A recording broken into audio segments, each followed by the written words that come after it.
Okay, सो मैं बोल रहा था कि कॉम्प्लेक्स, अभी आवाज नहीं है, कनेक्टेड है? ओके, सो कॉम्प्लेक्स नंबर किस क्वाड्रेंट में लाई कर रहा है उसके अकॉर्डिंग फॉर्मूला डिसाइड होता है। अगर कॉम्प्लेक्स नंबर फर्स्ट क्वाड्रेंट में है तो आप सिंपली लोगे tan inverse of b upon A, ठीक है? आर्गुमेंट की बात कर रहा हूँ, प्रिंसिपल आर्गुमेंट की बात नहीं कर रहा हूँ, ठीक है? उसका सेकंड क्वाड्रेंट में है तो आप लोग फॉर्मूला लोगे पाई माइनस थीटा। क्या लोगे? Pi minus theta second quadrant के लिए।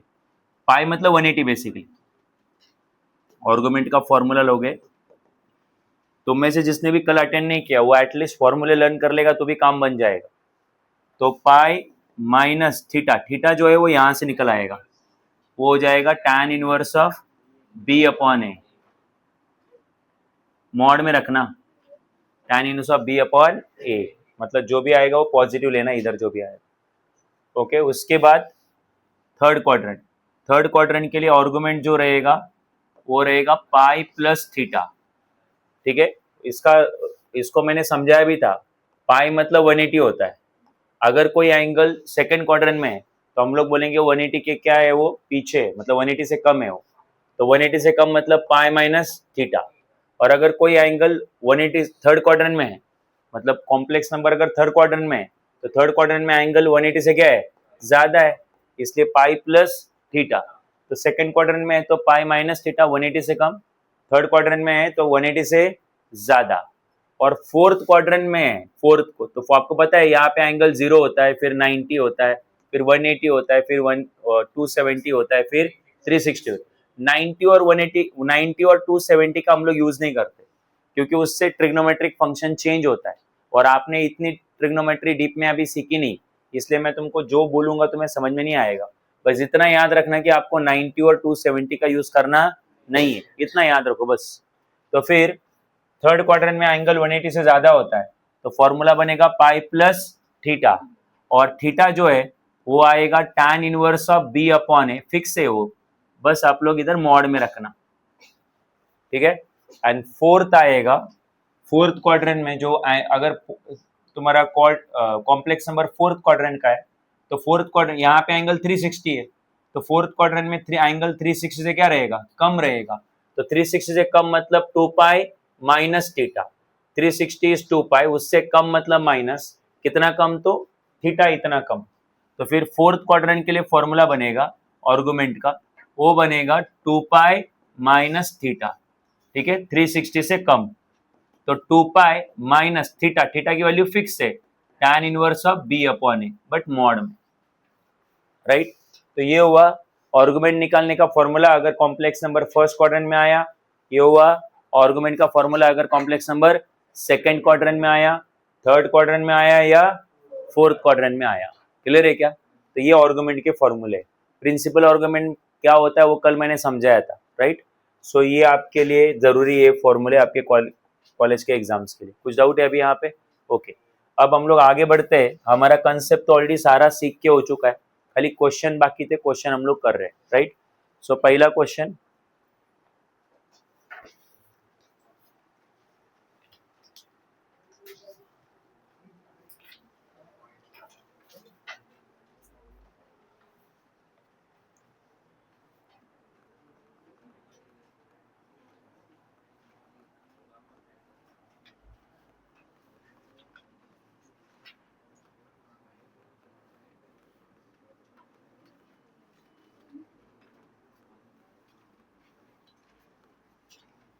Find modulus and amplitude of following complex number. ठीक, पहला कॉम्प्लेक्स नंबर है z मैं खुद ही ले रहा हूँ, हाँ, उन्होंने तो खाली कॉम्प्लेक्स नंबर दिया हुआ है 7 - 5 आयोटा, 7 - 5 आयोटा, राइट?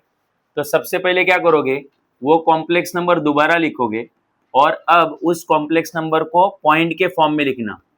तो let p is equal to p एक पॉइंट है जो कॉम्प्लेक्स नंबर को डिनोट करता है, आपको याद है ना? तो p के कोऑर्डिनेट क्या होते हैं, याद है ना? Real part comma imaginary part. तो रियल पार्ट कितना है 7, इमेजिनरी पार्ट -5। तो इस पॉइंट को देखो और सोचो जरा ये पॉइंट किस क्वाड्रेंट में आएगा। तो x पॉजिटिव है और y नेगेटिव है, x पॉजिटिव y नेगेटिव, कौन सा क्वाड्रेंट? मतलब आपको आर्गुमेंट का फोर्थ क्वाड्रेंट का फॉर्मूला यूज करना है जब कभी भी आर्गुमेंट निकालोगे। समझा कि नहीं समझा? ओके, तो अब so therefore complex number lies in fourth quadrant, याद रखना ये चीज। तो आपको अभी एक एक करके क्या निकालना है बोलो। सबसे पहले क्या निकालोगे? पहले निकालोगे मॉडुलस और फिर निकालोगे एम्पलीट्यूड। एम्पलीट्यूड और आर्गुमेंट एक ही चीज है, ठीक है। तो क्या है मॉडुलस का फॉर्मूला? क्या है? Under root of real part का स्क्वायर प्लस इमेजिनरी पार्ट का स्क्वायर। रियल पार्ट मतलब ये 7 और इमेजिनरी पार्ट मतलब जो आयोटा के साथ था -5, तो 7 स्क्वायर -5 का स्क्वायर विच इज 49 प्लस 25, तो ये कितना आएगा? 74। तो मॉडुलस आ गया 74 यूनिट। फर्दर सिंप्लीफाई कर मत करो, कोई जरूरत नहीं। अब क्या निकालेंगे बोलो? एम्पलीट्यूड, जिसको आर्गुमेंट बोलते हैं। तो एम्पलीट्यूड जो है वो कौन से क्वाड्रेंट में है वो पहले बताओ। फोर्थ में। तो फोर्थ क्वाड्रेंट का फॉर्मूला होता है 2 pi minus theta. 2 pi minus theta याद है ना? 2 पाई से कम ना, 360 से कम होता है, याद रखने का, राइट। 360 से कम होता है, ऐसे याद रखो ना। इधर 0 है, इधर 180 है, फिर इधर वापस कितना आएगा? 360। 0 180 फिर और 180 तो 360। ये 180 से कम मतलब पाई माइनस थीटा, ये 180 से ज्यादा मतलब पाई प्लस थीटा, और यहाँ पे जो है वो 360 से कम है। 360 को रेडियन में 2 पाई बोलते हैं, तो 2 पाई माइनस थीटा। और फर्स्ट क्वाड्रेंट में तो इजी है, थीटा है खाली। ओके, सो पहले ये थीटा निकाल लो, ठीक है। थीटा क्या होता है बोलो? तो थीटा होता है tan inverse of b upon a। Mod में, मॉड का मतलब जो भी आंसर आएगा वो पॉजिटिव में रखेंगे। किस में रखेंगे?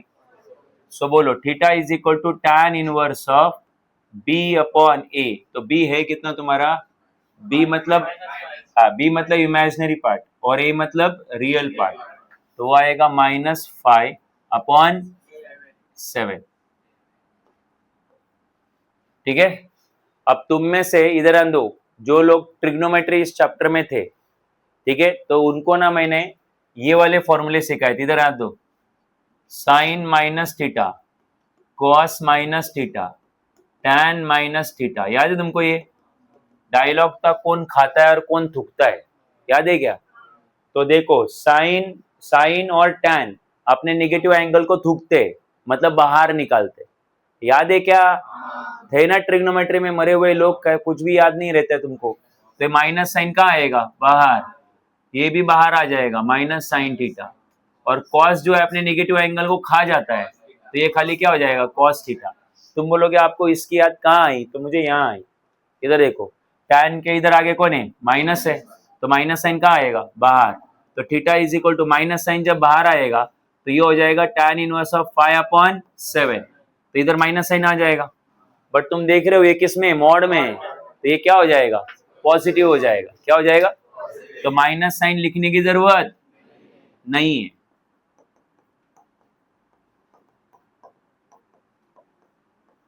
ऐसा होने वाला, क्लियर है क्या? अब बस उठा के उसको पुटअप कर दो उधर एम्पलीट्यूड के फॉर्मूला में। क्या आएगा तुम्हारा एम्पलीट्यूड बोलो? एम्पलीट्यूड आएगा तुम्हारा 2 पाई माइनस, और ये कितना आया तुम्हारा? tan इनवर्स, थीटा के जगह पे क्या आएगा? tan inverse of 5/7। हो गया आंसर कंप्लीट, नोट डाउन करो।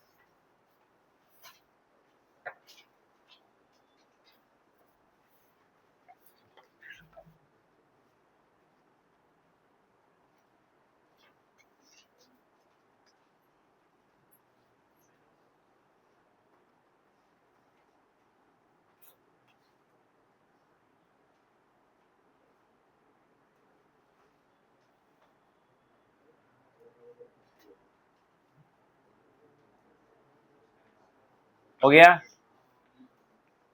हुआ कि नहीं हुआ? अब अगर इसी का प्रिंसिपल आर्गुमेंट चाहिए,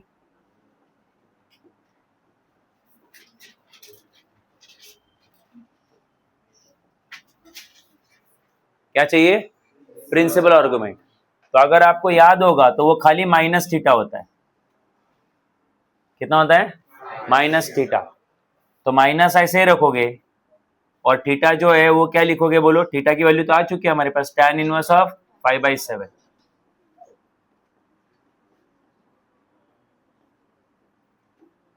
ये आर्गुमेंट है। आर्गुमेंट मतलब दो आर्गुमेंट होती है ना, एक आर्गुमेंट और एक प्रिंसिपल आर्गुमेंट।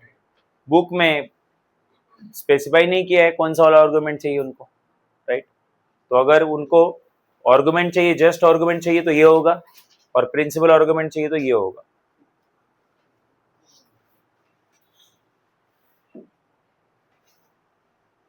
हो गया?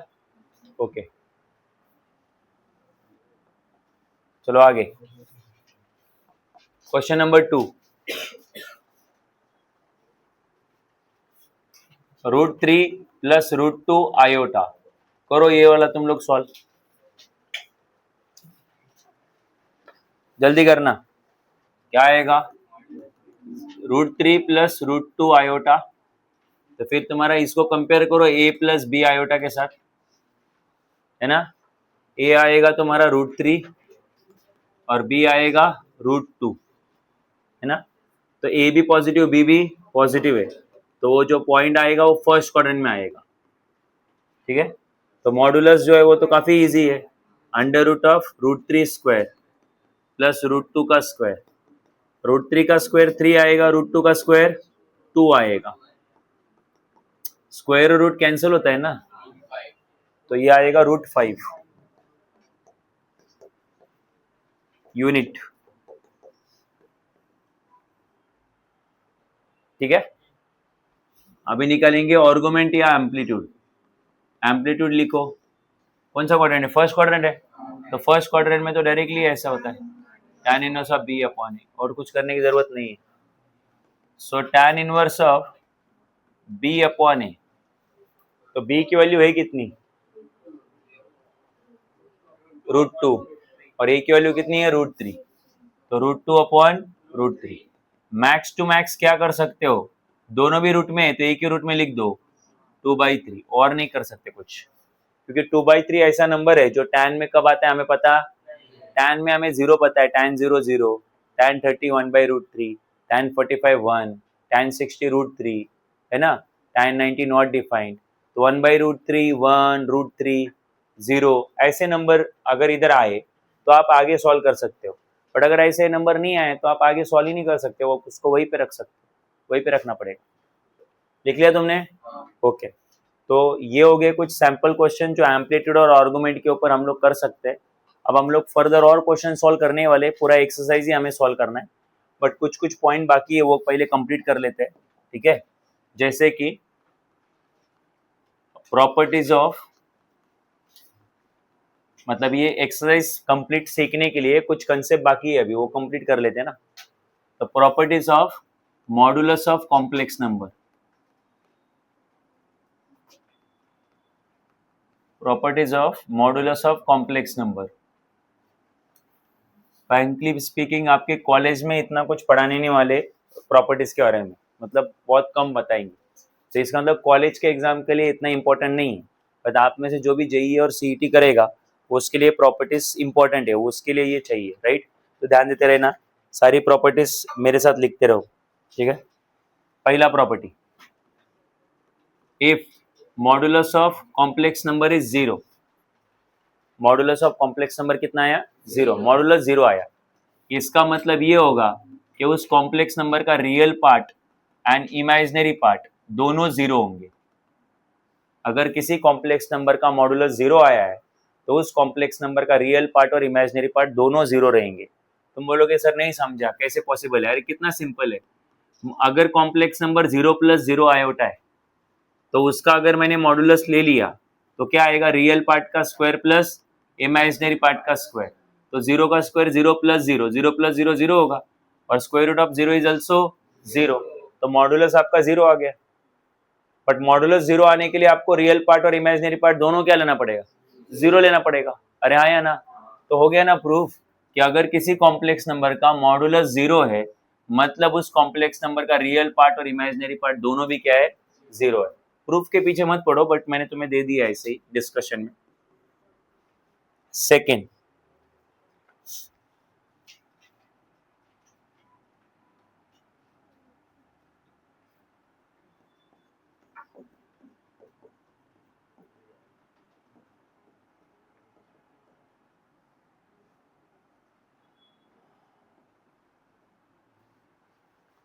ओके, यहाँ पे टोटल 4 कॉम्प्लेक्स नंबर मैंने लिखे हैं और प्रॉपर्टी के अकॉर्डिंग चारों का मॉड्यूलस इक्वल है।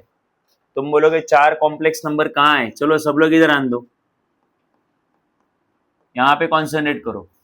तो मैंने लिखा है मॉड्यूलस ऑफ कॉम्प्लेक्स नंबर, फिर उसी कॉम्प्लेक्स नंबर को माइनस लगा दो और माइनस लगाने के बाद उसका क्या लेना? मॉड्यूलस। या फिर जो कॉम्प्लेक्स नंबर का आपने ऑलरेडी मॉड्यूलस लिया है उसका पहले क्या लो? कॉन्जुगेट, और उसके बाद मॉड्यूलस लो। या कॉन्जुगेट लगा लेने के बाद माइनस लगा दो और उसके बाद मॉड्यूलस लो। सारे केसेस में मॉड्यूलस क्या आने वाला है? उसका एक कारण है, कॉन्जुगेट में आयोटा वाले का साइन चेंज होता है, और ये माइनस किया तो फिर ऐसा माइनस साइन लगाए तो रियल और इमेजिनरी दोनों का ही साइन चेंज होगा। बट मॉड्यूलस को साइन चेंज का फर्क ही नहीं पड़ता, क्योंकि मॉड्यूलस में स्क्वायर रूट के अंदर वो रियल पार्ट का क्या है? स्क्वायर है, और इमेजिनरी पार्ट का भी क्या है? तो पॉजिटिव हो तब भी पॉजिटिव आता है और नेगेटिव हो तब भी पॉजिटिव ही आता है। समझ में आ रहा है मैं क्या बोल रहा हूँ? इसलिए मॉड्यूलस कॉम्प्लेक्स नंबर का लो, उसके कॉन्जुगेट का लो, वो या फिर उसको माइनस साइन लगा के उसके बाद मॉड्यूलस लो, आंसर हमेशा क्या आने वाला है? सेम ही आने वाला। मैं तुम्हें चेक करके देता हूँ, वैसे कोई दिक्कत नहीं। इधर आने दो। सपोज मेरे पास एक कॉम्प्लेक्स नंबर है 3 + 4 आयोटा, इसका मुझे -z चाहिए। -z का मतलब कॉम्प्लेक्स नंबर को माइनस साइन से मल्टीप्लाई कर देने का। तो माइनस साइन से मल्टीप्लाई करूंगा 3 + 4 आयोटा को, तो क्या आएगा? ये -3 और माइनस अंदर गया तो -4 आयोटा। फिर मैंने कॉम्प्लेक्स नंबर का कॉन्जुगेट ले रहा हूँ। कॉन्जुगेट, कॉन्जुगेट पता है ना सबको? जो भी आयोटा वाला टर्म है उसका साइन क्या करते हैं? चेंज करते हैं। तो ये क्या आएगा? 3 - 4 आयोटा। और अभी मैं ये जो कॉन्जुगेट आया उसको भी माइनस से मल्टीप्लाई कर रहा हूँ, तो माइनस से मल्टीप्लाई करोगे तो साइन दोबारा उल्टे हो जाएंगे। तो +3 का क्या हो जाएगा? -3, और -4 आयोटा क्या हो जाएगा? +4 आयोटा। अरे मैंने कॉन्जुगेट नहीं लिया इस बार, मैंने कॉन्जुगेट को किससे मल्टीप्लाई किया? माइनस से, राइट? तो ये क्या है? Complex number. कॉम्प्लेक्स नंबर को मैंने किससे मल्टीप्लाई किया? माइनस से। फिर उसका क्या लिया? कॉन्जुगेट, और कॉन्जुगेट को किससे मल्टीप्लाई किया? तुम चारों केसेस में अभी ये ले लो, मॉडुलस ले लो। क्या आएगा मॉडुलस? रियल पार्ट का स्क्वायर प्लस इमेजिनरी पार्ट का स्क्वायर। अगेन रियल पार्ट इधर -3 है और इधर इमेजिनरी पार्ट कितना है? -4। इधर रियल पार्ट कितना है? 3, और इमेजिनरी पार्ट अगेन कितना है? -4, और इधर रियल पार्ट कितना है? -3, और इमेजिनरी पार्ट कितना है? 4। अरे आया नहीं? Real part -3, imaginary part 4, 3 -4 -3 -4। Clear है? बट मॉड्यूलस लेते टाइम हम लोग इधर क्या करते? स्क्वायर। अरे है नहीं? अब स्क्वायर तुम्हें पता है, स्क्वायर पॉजिटिव का भी स्क्वायर पॉजिटिव होता है, नेगेटिव का स्क्वायर भी क्या होता है? तो फिर क्या चेंज होने वाला है? कुछ नहीं। 3 का स्क्वायर 9, 9 और 4 का स्क्वायर 16, 16 + 9 25, 25 का रूट 5 आएगा। -3 का स्क्वायर भी 9 ही आएगा, -4 का स्क्वायर भी 16 ही आएगा, पॉजिटिव आएगा। 16 + 9 25, 25 का रूट 5, -4 का स्क्वायर 16, 3 का स्क्वायर 9, अगेन वही, और यहाँ पे भी वही, -3 का स्क्वायर 9, 4 का स्क्वायर 16, 16 + 9 25, 25 का रूट 5। तो तुम लोग इन सबका देखो मॉडुलस एग्जैक्टली क्या आया है? सेम आया है। क्लियर है? क्योंकि कॉन्जुगेट लेने से या माइनस साइन मल्टीप्लाई करने से खाली साइन चेंज होते, नंबर चेंज होते, और साइन चेंज का मॉडुलस के ऊपर कुछ भी इफेक्ट होता नहीं है, क्योंकि उसमें रियल पार्ट और इमेजिनरी पार्ट का क्या होता है? स्क्वायर होता है। तो तुम्हें ये प्रॉपर्टी समझ में आई कि नहीं आई? प्रूफ देने का जरूरत नहीं, प्रॉपर्टी क्लियर है क्या? बोलो क्या प्रॉपर्टी है? कॉम्प्लेक्स नंबर का मॉडुलस, या उसके कॉन्जुगेट का, या कॉन्जुगेट को नेगेटिव साइन लगा के उसका क्या लिया, या कॉम्प्लेक्स नंबर को ही नेगेटिव लगा के उसका क्या लिया। सारे केसेस में मॉडुलस क्या आने वाला है? सेम आने वाला है। क्लियर है? क्लियर है ये? ठीक, आगे वाली प्रॉपर्टी मैंने आल्दो डिस्कशन नीचे रखा हुआ है, बट उस डिस्कशन की जरूरत नहीं है तुमको। तीसरा प्रॉपर्टी,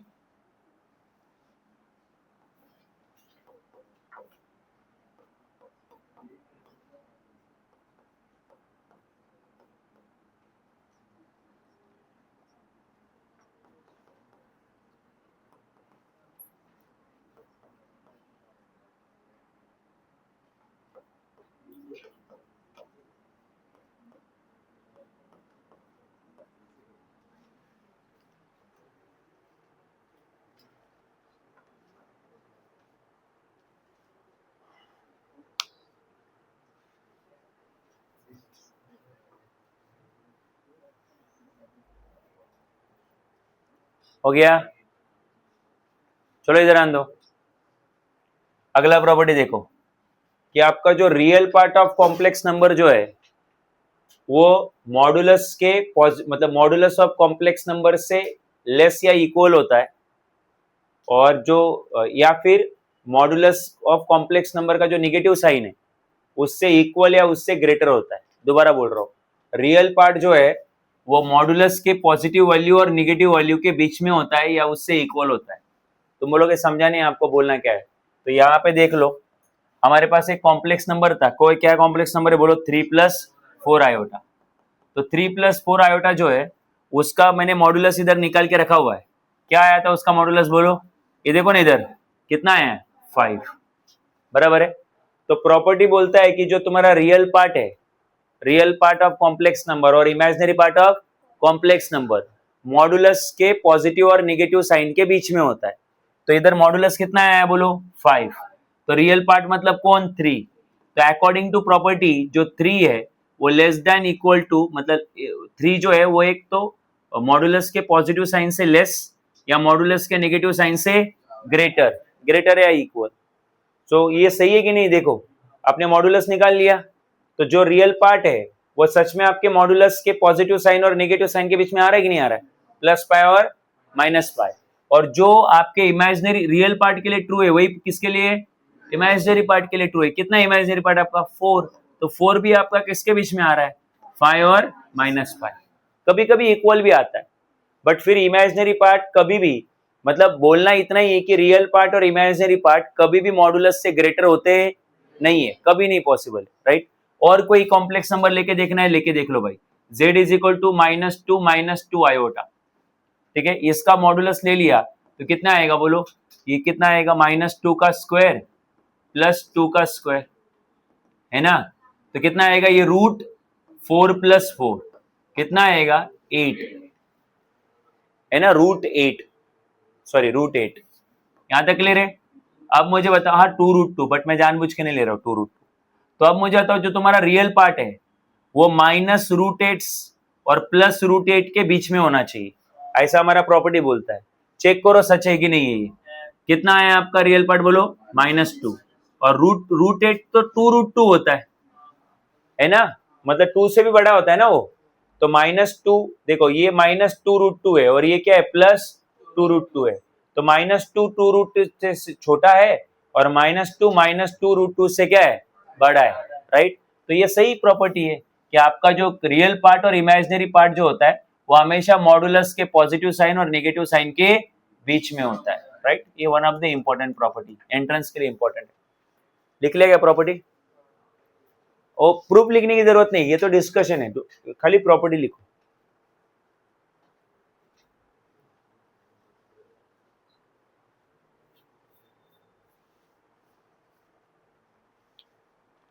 हो गया,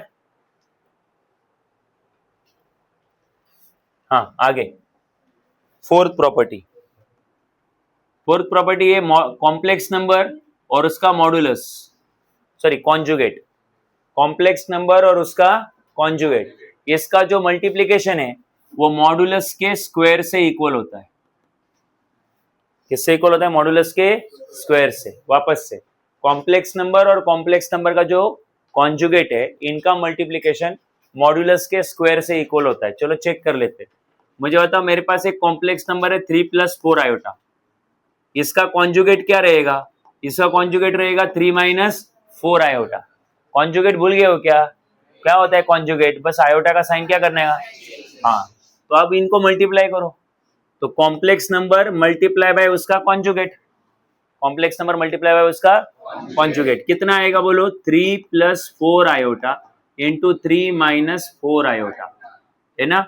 अच्छा इधर आएगा a + b, a - b, वैसा ही तो हो रहा है। तो ये आएगा a² - b², मल्टीप्लाई करूंगा तो 3 का स्क्वायर 9 होता है, 4 का स्क्वायर 16 होता है, और आयोटा का स्क्वायर -1 होता है। माइनस माइनस प्लस हो जाएगा, 16 1 16, आंसर कितना आएगा, 25, 20। अब आगे सुनना, अब मैं चाहता हूं कि आप मॉडुलस बताओ मुझे कितना आएगा। मॉडुलस आएगा 3² + 4², तो मॉडुलस इज इक्वल टू क्या आएगा, 9 + 16, विच इज 25 विच इज 5, अरे है नहीं। और मुझे बताओ ये 25 को मैं क्या लिख सकता हूँ, 5 का स्क्वायर, और 5 तो मेरा मॉडुलस है, तो ये क्या आएगा, मॉडुलस का स्क्वायर। तो हो गया प्रूफ कि कॉम्प्लेक्स नंबर और उसकी कॉन्जुगेट को अगर हमने मल्टीप्लाई किया तो आंसर किससे इक्वल होता है, मॉडुलस के स्क्वायर से इक्वल होता है। तो ये हो गया आपका अगला प्रॉपर्टी, फोर्थ फिफ्थ जो भी है, फिफ्थ है क्या शायद, फोर्थ है, लिख लो फोर्थ। प्रूफ लिखने का जरूरत नहीं है, ठीक है, बस प्रॉपर्टी समझ में आ गया बहुत हो गया, प्रूफ मत लिखते बैठो, ऐसी बहुत सारी प्रॉपर्टी, सबका प्रूफ लिखते बैठोगे। फिफ्थ प्रॉपर्टी ध्यान दो, फोर्थ समझ में आया। Fifth, modulus of multiplication of modulus of two complex number is equal to the modulus of first complex number into modulus of second complex number. ठीक है, प्रॉपर्टी देखो बहुत इजी है, दो कॉम्प्लेक्स नंबर को मल्टीप्लाई करो और उसके बाद क्या लो, मॉडुलस। देखो मैं क्या बोल रहा हूं, दो कॉम्प्लेक्स नंबर को क्या करो, मल्टीप्लाई, और उसके बाद क्या लो, या फिर पहले मॉडुलस लो और बाद में मल्टीप्लाई करो, आंसर क्या आता है, सेम। ये कॉन्जुगेट जैसा ही हुआ था, आपको कॉन्जुगेट की प्रॉपर्टीज याद है क्या, पहले कॉन्जुगेट लो और बाद में पहले कॉन्जुगेट लो और फिर मल्टीप्लाई करो, या फिर पहले मल्टीप्लाई करो और बाद में कॉन्जुगेट लो, तब भी क्या आता था, ये वैसा ही है, पहले मल्टीप्लाई करो कॉम्प्लेक्स नंबर को और उसके बाद मॉडुलस लो, या फिर पहले से मॉडुलस लो और उसके बाद क्या करो, मल्टीप्लाई, आंसर क्या आता है, सेम। चेक कर लो, चलो z1 is equal to 1 plus 2 iota है और z2 इज इक्वल टू मान लो 2 प्लस 3 आयोटा, एकदम इजी से नंबर ले लिए मैं, तो इनको मैं मल्टीप्लाई कर रहा हूँ, z1 इंटू z2, पहले मल्टीप्लाई कर रहा हूँ बाद में मॉडुलस लूंगा, तो इनको मल्टीप्लाई किया तो 1 plus 2 iota into 2 plus 3 iota, तो क्या होगा, 1 दोनों से मल्टीप्लाई होगा, तो 1 इंटू 2 2, 1 इंटू 3 आयोटा 3 आयोटा, फिर 2 आयोटा दोनों से मल्टीप्लाई होगा, तो 2 आयोटा इंटू 1 कितना आएगा, 4 iota, 2 2 3 6, iota into iota, iota का स्क्वायर, आयोटा का स्क्वायर डायरेक्टली कितना लिखने का, -1, तो ये आएगा 2, 3 आयोटा प्लस 4 आयोटा कितना आएगा, 7 आयोटा, और ये -6, तो 2 - 6 कितना हुआ, -4, 7 आयोटा, तो ये आपका मल्टीप्लीकेशन आया। और अरे अब इसका क्या लो, कॉन्जुगेट, कॉन्जुगेट नहीं सॉरी, मॉडुलस, मॉडुलस लेना है ना, तो ले लो इसका मॉडुलस, तो z1 इंटू z2 ये आएगा अंडर रूट ऑफ -4 का स्क्वायर प्लस 7 का स्क्वायर, राइट, तो कितना आएगा, -4 का स्क्वायर 16, 7 का स्क्वायर 49, कितना आएगा, 49 प्लस 10 59 प्लस 6 65 ना, 65 रूट 65, एग्रीड।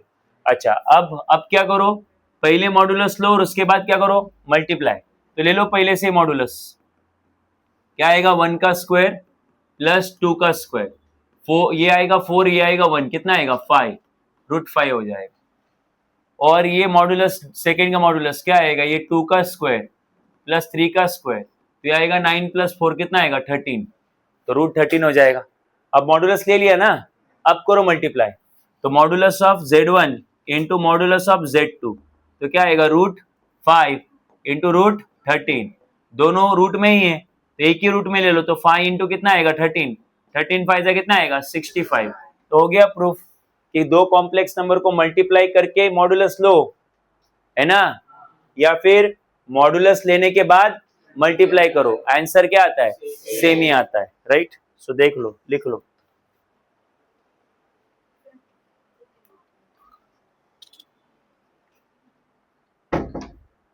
Okay okay.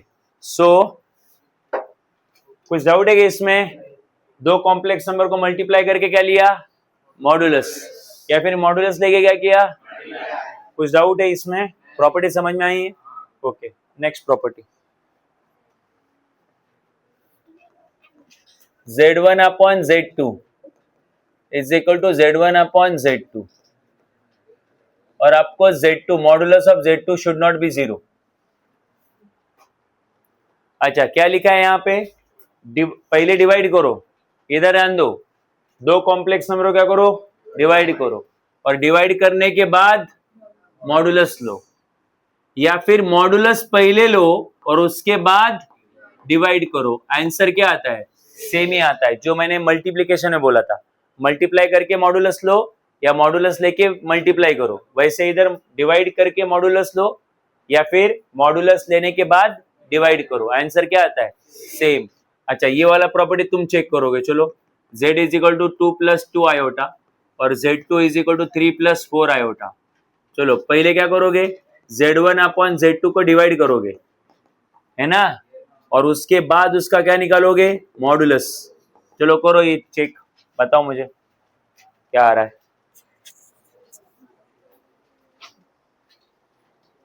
जल्दी करना टाइम।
कौन डिवाइड करने के बाद मॉडुलस लो, डिवाइड करने के बाद क्या लो? या फिर मॉडुलस लेने के बाद क्या करो? डिवाइड करो, आंसर बिल्कुल क्या आता है? सेम आता है, राइट। ये हुआ आपका कौन से नंबर का प्रॉपर्टी? वही सिक्स्थ, ओके, सिक्स प्रॉपर्टी। अच्छा, मैंने ऐसा इधर क्यों लिखा है? क्योंकि modulus of z2 is not equal to zero, क्योंकि अगर डिनोमिनेटर जीरो आया तो ये नॉट डिफाइंड हो जाएगा, राइट। आगे बढ़ते हैं, नेक्स्ट प्रॉपर्टी।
ये चार और प्रॉपर्टी है, इनके प्रूफ के चक्कर में मत पड़ो, आपके बुक में भी इनका प्रूफ नहीं दिया हुआ है, और प्रूफ डिस्कस करने जाएंगे बहुत टाइम जाएगा, क्योंकि कैलकुलेशन देखो बहुत सारा है इसमें, ठीक है।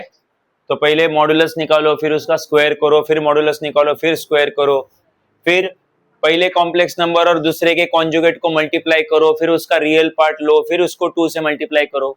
सो बहुत ज्यादा कैलकुलेशन है, आपको सो प्रॉपर्टी प्रूव होने वाली है। बट मैं बोलता हूँ वो प्रूफ करने के चक्कर में मत पड़ो, आप डायरेक्टली फॉर्मूला याद रखो, मतलब प्रॉपर्टी याद रखो। पहला प्रॉपर्टी क्या है कि अगर हमने दो कॉम्प्लेक्स नंबर को ऐड किया और एडिशन का उसका क्या लिया, एडिशन करने के बाद मॉडुलस लिया, और दूसरे केस में हमने क्या किया, दूसरे केस में हमने पहले से मॉडुलस लिया और बाद में क्या किया, ऐड किया। बट आपको पता है कि मल्टीप्लिकेशन और डिवीजन के केस में पहले मल्टीप्लाई करते हैं या डिवाइड करते हैं और बाद में मॉडुलस लेते हैं, या फिर पहले से मॉडुलस लेते हैं और बाद में मल्टीप्लाई या डिवाइड करते हैं, तो आंसर बिल्कुल क्या होता है, सेम होता है। बट एडिशन में ऐसा नहीं होता।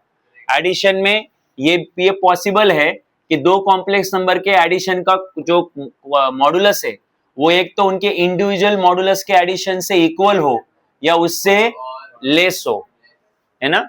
मतलब दो कॉम्प्लेक्स नंबर के एडिशन का मॉडुलस उनके इंडिविजुअल मॉडुलस से एक तो इक्वल हो या उससे लेस हो, इट्स पॉसिबल। दूसरा, जैसे हम लोग a प्लस बी का होल का स्क्वायर याद करते हैं, a प्लस बी का होल का स्क्वायर हमारे लिए क्या होता है, a square plus b square plus 2ab, है ना। वैसे इधर a का काम मान लो z1 कर रहा है और b का काम कौन कर रहा है, z2, तो मॉडुलस ऑफ z1 का square plus modulus of z2 का स्क्वायर।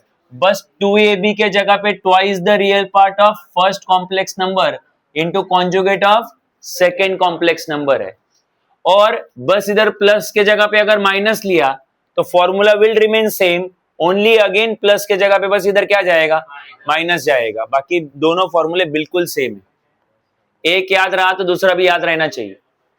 अब तीसरे स्टेप में इन दोनों को हमने ऐड किया है, तीसरे केस में हमने इन दोनों को क्या किया है, ऐड किया है, राइट। तुम देखो ना, लेफ्ट हैंड साइड में इन दोनों का एडिशन है ना, तो अगर इन दोनों का एडिशन है तो राइट हैंड साइड में इन दोनों का भी क्या होगा, ऐड होगा। अरे इनका लेफ्ट हैंड साइड ऐड कर दिया तो ये आएगा ना, तो लेफ्ट हैंड साइड ऐड किया तो राइट हैंड साइड भी क्या करेंगे, ऐड करेंगे। बट अगर मैं इसको इसके साथ ऐड करूं तो पहली चीज ये और ये सब्ट्रैक्ट होने वाले, बिकॉज बिल्कुल सेम है, और ये प्लस और ये क्या है, माइनस है, तो ऐड करेंगे तो ये इसके साथ सब्ट्रैक्ट हो जाएगा, है कि नहीं। z1 दो आएंगे तो मॉडुलस ऑफ z1 का स्क्वायर मॉडुलस ऑफ z1 का स्क्वायर क्या आएगा, twice the modulus of z1 का स्क्वायर, मॉडुलस ऑफ z2 का स्क्वायर मॉडुलस ऑफ z2 का स्क्वायर क्या आएगा, twice the modulus of z2 का स्क्वायर। फिर इसमें भी 2 है, इसमें भी क्या है, 2 है, 2 क्या निकलेगा, कॉमन, और अंदर ब्रैकेट में रहेगा मॉडुलस ऑफ z1 का square plus modulus of z2 का स्क्वायर। तो ये आया प्रॉपर्टी आपका, राइट। अगला प्रॉपर्टी इसी का एक्सटेंशन है, ये अगर प्रॉपर्टी आपको याद है तो ये भी याद हो जाएगा। कैसे, एक ही फर्क है कि इधर z1 के साथ इधर 1 था, इधर कुछ नहीं तो 1 है ना, और इधर भी कुछ नहीं तो 1 है, तो हमने इधर 1 के जगह पे क्या लिया है, a और बी, दो नंबर लिए ए और बी, राइट, इधर भी ए और इधर भी बी, बराबर है। तो अब मुझे बताओ, जैसे इधर 1 और इधर 1 है, समझ में आ रहा है क्या? तो इधर 1 और 1 का काम कौन कर रहा है? ए और बी, राइट। तो इधर इधर क्या आया फाइनल में, आंसर में क्या आया? इधर 2 आया। क्या है इधर? 2। 2 मतलब कौन? जो कोएफिशिएंट है उनका स्क्वायर एंड एडिशन। देखो ना, ये 1 है और ये क्या है? 1 है, तो 1 का स्क्वायर लो 1 ही आएगा, इस 1 का भी क्या लो? स्क्वायर, 1 ही आएगा, और उनको क्या करो? ऐड। तुम बोलोगे स्क्वायर क्यों ले रहे हो? क्योंकि इधर भी क्या है? स्क्वायर है। तो कोई ये जो 2 जो है, 2 को मैं ऐसे लिख सकता हूँ क्या? 1 का स्क्वायर प्लस 1 का स्क्वायर, कोएफिशिएंट का स्क्वायर एंड एडिशन, बराबर है। अब वही दिमाग इधर लगाओ, यहाँ पे कोएफिशिएंट क्या है? वो इधर 1 था तो इधर कौन है? ए, इधर 1 था तो इधर कौन है? तो फिर आंसर इसका भी वही रहेगा, बस क्या आएगा? कोएफिशिएंट का स्क्वायर और एडिशन। तो क्या आंसर बोलो? मॉडुलस ऑफ z1 का square plus modulus of z2 का स्क्वायर। देखो, मॉडुलस ऑफ z1 का square plus modulus of z2 का स्क्वायर, और ये 2 क्या था? कोएफिशिएंट का स्क्वायर एंड एडिशन। तो यहाँ पे कोएफिशिएंट कौन थे? ए और, तो फिर 2 के जगह पे क्या लिखेंगे? a का स्क्वायर प्लस b का स्क्वायर, मतलब एडिशन है ना, कोएफिशिएंट का स्क्वायर एंड एडिशन। तो देखो वैसे आया है, राइट। तो ये दोनों प्रॉपर्टी बिल्कुल क्या है? सेम है, ये भी सेम है। तो ये आप लोग याद रखो, ये आपके ना कॉलेज के लिए काम आएगा ना सीईटी के लिए काम आएगा, ये बेसिकली जेई के लिए काम आएगा, ठीक है। उस क्वेश्चन के उस टाइम पे क्वेश्चन के लिए जरूरी है ये, ठीक है। सो इसको याद रखो। कुछ डाउट है इसमें? अभी प्रूफ के चक्कर में मत पड़ना, क्योंकि उसका टेक्स्ट बुक में आपके प्रूफ नहीं है। आगे बढ़ते। तो ये हो गए तुम्हारे properties of modulus of complex number, ठीक। आगे लिखना,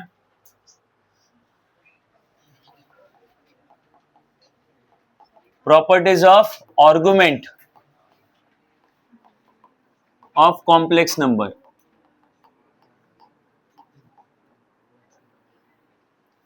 properties of argument of complex number, argument मतलब थीटा। तो पहला प्रॉपर्टी है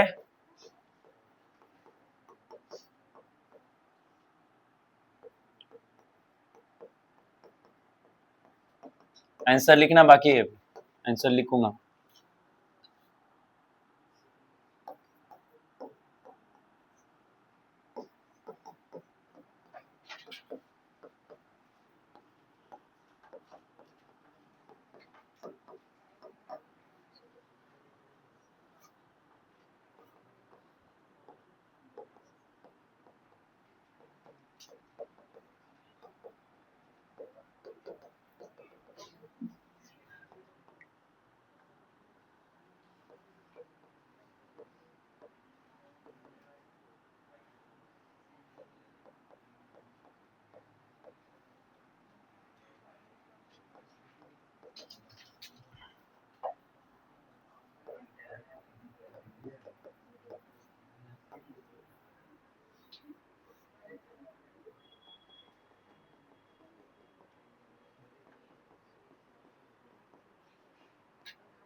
ध्यान दो,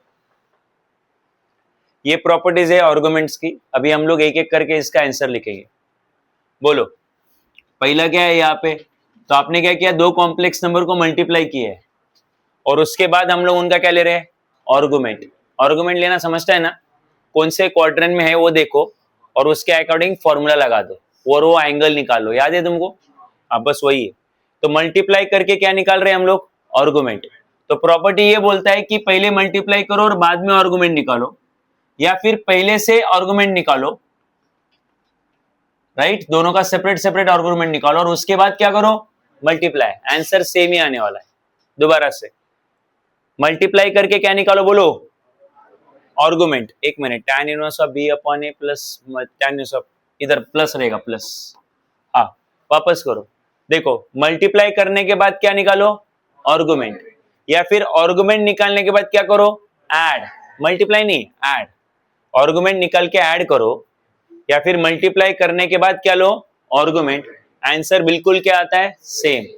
यहाँ पे अच्छा एक मिनट, मान लो तुम्हें प्रॉपर्टी ऑफकोर्स तुम्हें समझ में नहीं आया, बट लॉजिक तो लगा सकते हो कि इधर मल्टीप्लाई का एडिशन आया है, तो फिर इधर डिवाइड का क्या आएगा सामने?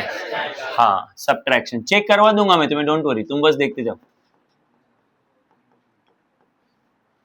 अरे आया ना? उसके बाद यहां पे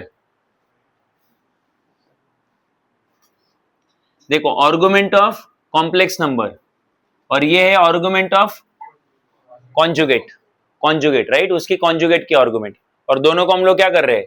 ऐड। इसका आंसर 0 आने वाला है। इसका आंसर क्या आने वाला है? 0। तो पता है क्यों? सोचो जरा, इधर आन दो। हाँ मतलब इधर आन दो। हाँ, सब्ट्रैक्ट होगा, बराबर। कैसे इधर आन दो सब लोग? मुझे बताओ, z इज इक्वल टू होता है a प्लस बी आयोटा, होता है।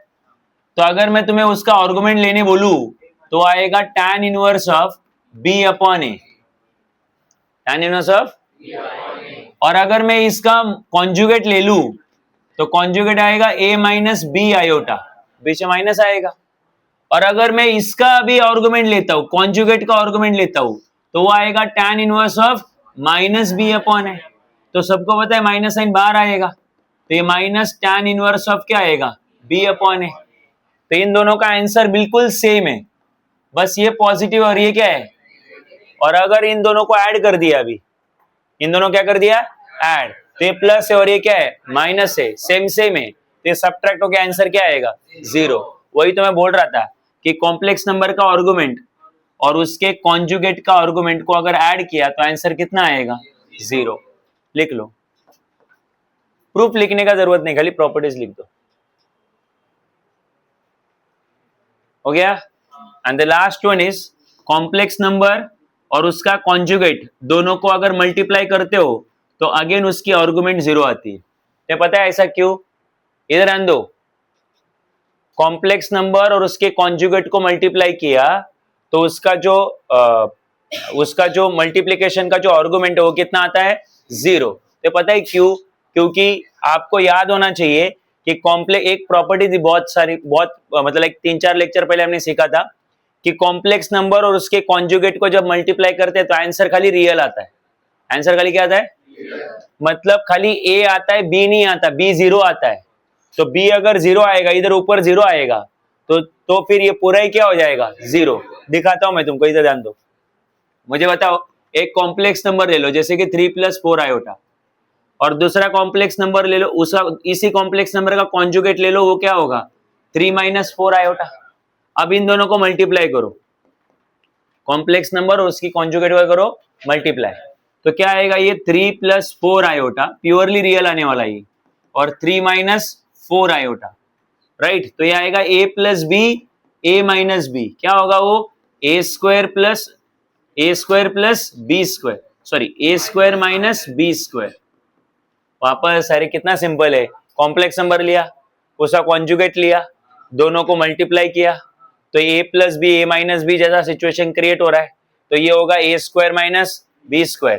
3 का स्क्वायर 9 होता है, 4 का स्क्वायर 16 होता है, आयोटा का स्क्वायर -1 होता है, 9 माइनस माइनस प्लस होगा, ये कितना आएगा? 25। तो कॉम्प्लेक्स नंबर इंटू उसका कॉन्जुगेट कितना आया? 25। इसमें आयोटा आया क्या? नहीं, तो आयोटा में आगे ऐसे लिख देता हूँ, 0 आयोटा।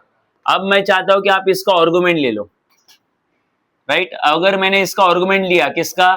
z × z बार का क्या लिया? आर्गुमेंट। तो क्या होता है आर्गुमेंट? बोलो जल्दी बोलो। tan inverse of b upon a।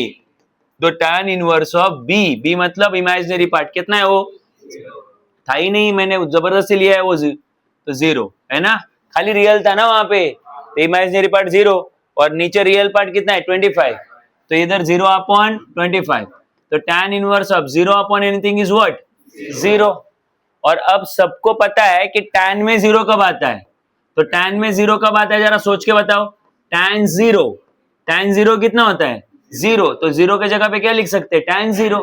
तो tan और tan इनवर्स क्या हो जाएगा? कैंसिल। आंसर कितना आएगा? 0।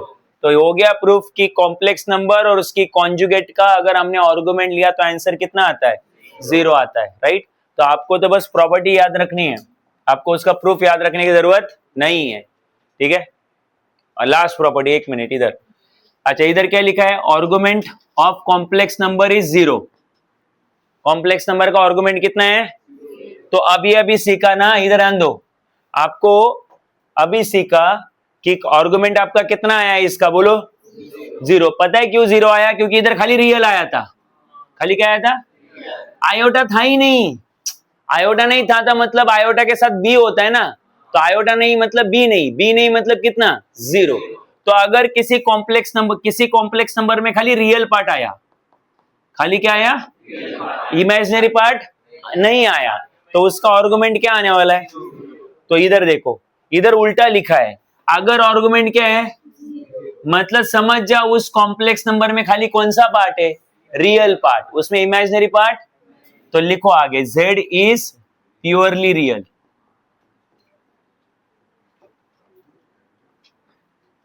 z इज प्योरली रियल, है ना, वो रियल रहेगा, उसमें इमेजिनरी पार्ट होगा ही नहीं, इसलिए उसकी आर्गुमेंट कितनी आई है? 0। 5 प्रॉपर्टी याद रखो। अगेन मुझे ऐसा लगता है ये एंट्रेंस के लिए जरूरी है, तुम्हारे कॉलेज के लिए कुछ नहीं।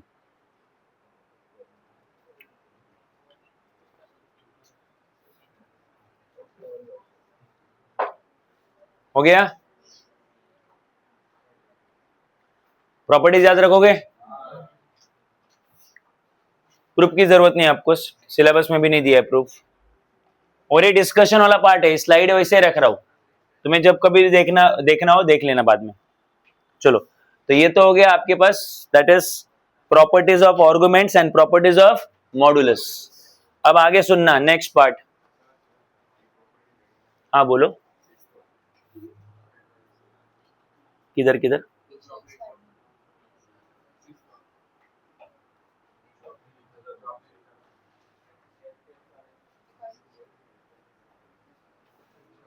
अच्छा एक मिनट इधर।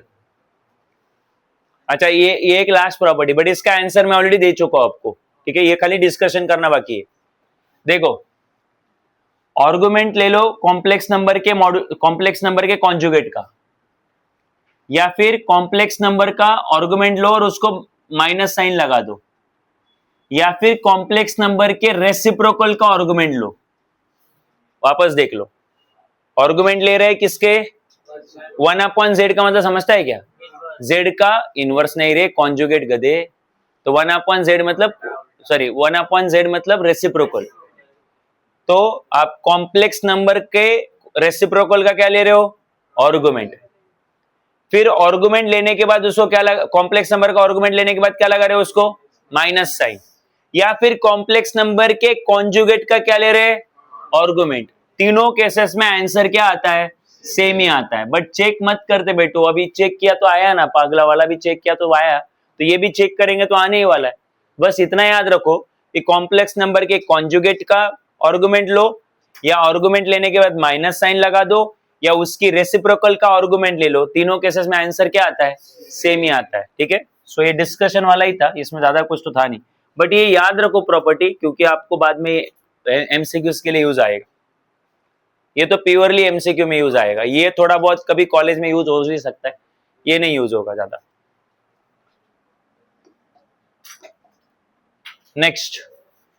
नेक्स्ट आगे लिखो, forms of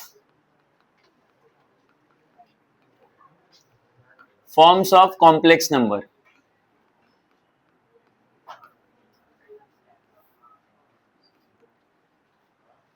forms of complex number के डिफरेंट फॉर्म्स, ठीक है।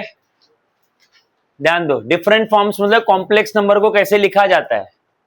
तो कॉम्प्लेक्स नंबर का जो पहला फॉर्म है वो है स्टैंडर्ड फॉर्म, ठीक है। और standard form of complex number सब सीख चुके हैं, बोलो कौन सा क्या है होता है वो? z is equal to, that is z is equal to a plus iota b। ऐसा दिखने वाला जब भी ऐसा दिखेगा, कॉम्प्लेक्स नंबर जब भी ऐसा दिखेगा, तो हम बोलेंगे ये कॉम्प्लेक्स नंबर का कौन सा फॉर्म है? Standard form.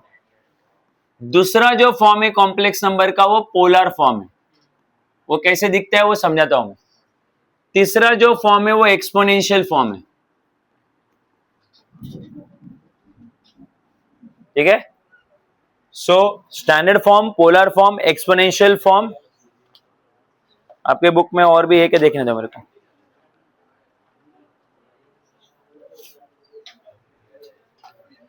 एक और हम लोग बाद में सीखेंगे, वो है vector form.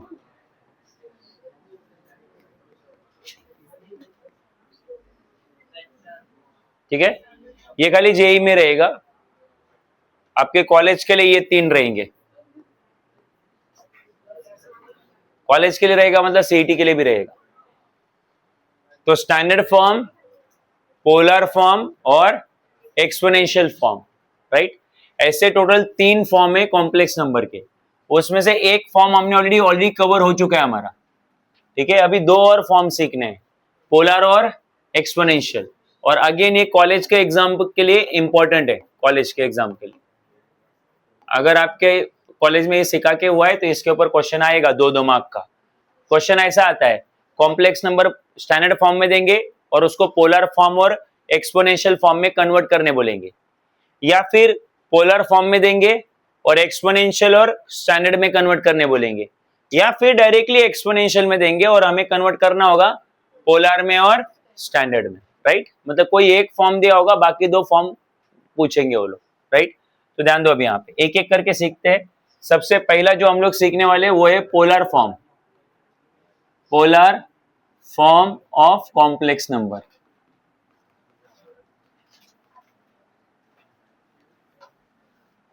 Polar form of complex number, ठीक है। चलो सब लोग इधर ध्यान दो, कल जो लोगों ने अटेंड नहीं किया वो लोग ज्यादा ध्यान दो भाई इधर। तो आपके पास एक कॉम्प्लेक्स नंबर है, suppose a plus iota b, ये एक कॉम्प्लेक्स नंबर है, राइट। अब मुझे इस कॉम्प्लेक्स नंबर को अर्गेंड्स प्लेन में या कॉम्प्लेक्स प्लेन में प्लॉट करना है, जो कल हमने सीखा। तो हम लोग क्या करते हैं, इसको एक पॉइंट एज्यूम कर लेते हैं। कॉम्प्लेक्स नंबर को एक पॉइंट एज्यूम करेंगे, पहले लिखेंगे उसका रियल पार्ट और फिर बाद में लिखेंगे इमेजिनरी पार्ट। तो सपोज इधर 3 और इधर 4 है, तो कोऑर्डिनेट आएंगे 3,4। इधर 2 - 3 आयोटा है, तो फिर कोऑर्डिनेट आएंगे 2, -3। समझा यहां तक। अब आप ये काम करो, इसको अभी कॉम्प्लेक्स प्लेन में प्लॉट कर दो।